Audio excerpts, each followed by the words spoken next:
شفا خانہ حجاز۔ ایک پیشوائے قوم نے اقبال سے کہا، کھلنے کو جدہ میں ہے شفا خانہ حجاز۔ ہوتا ہے تیری خاک کا ہر ذرہ بے قرار، سنتا ہے تو کسی سے جو افسانہ حجاز۔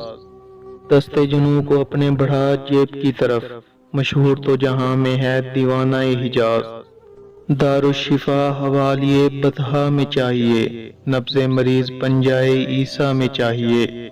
میں نے کہا کہ موت کے پردے میں ہے حیات، پوشیدہ جس طرح ہو حقیقت مجاز میں۔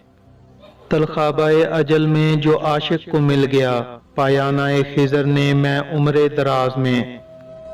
اوروں کو دیں حضور یہ پیغام زندگی، میں موت ڈھونڈتا ہوں زمین حجاز میں۔ آئے ہیں آپ لے کے شفا کا پیام کیا، رکھتے ہیں اہل درد مسیحا سے کام کیا۔